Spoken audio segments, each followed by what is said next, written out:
So I started directing about 15 years ago. I started in fashion.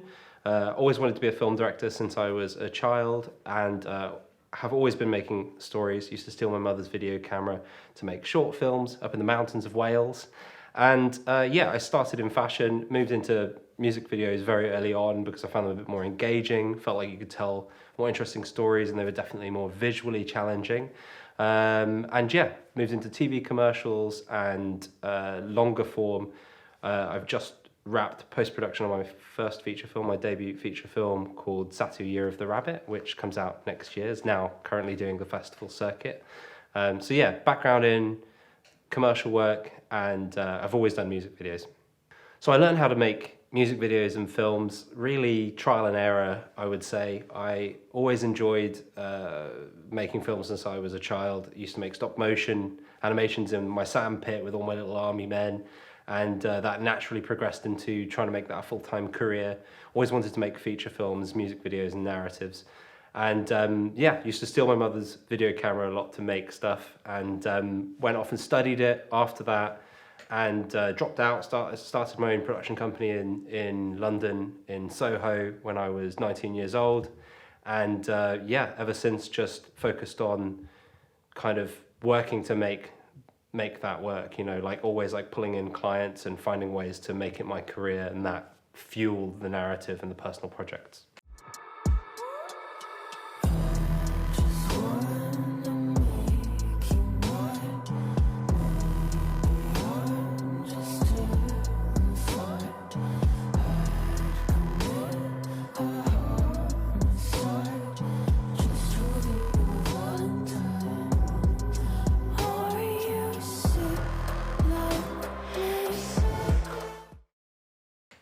So the artist came to me with the brief.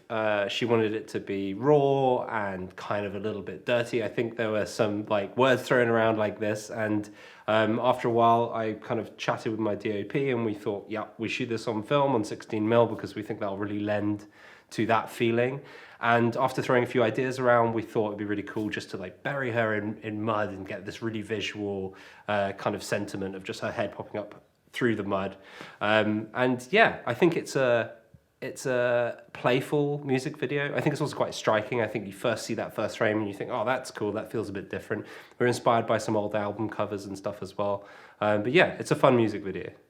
If I was given a good budget, I would definitely put it towards a TV series I'm developing at the moment. It's a twisting tale of generational revenge set in the heart of Bangkok in the 1970s. So having finally pulled together a feature film, it's really exciting moving in something more long form. I think there are many things to think about. It's really, firstly, just the wider team around you. Who do you want to have around you to help pull this thing off? A TV series is going to be bigger. It's going to take longer in so many different ways, but you can't lose your eye on the prize and make something that means something to you. And so I think talking about schedules and things like this, it will be as long as it takes. As long as you do it right, you will be happy with it, and I think that's the most important thing.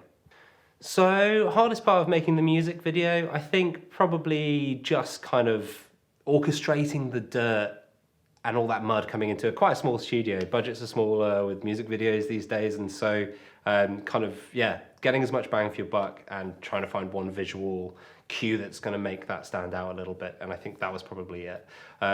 Really lots of amazing help around me from my cinematographer and our usual crew and team, and even help from some family members who pitched in to pull it off.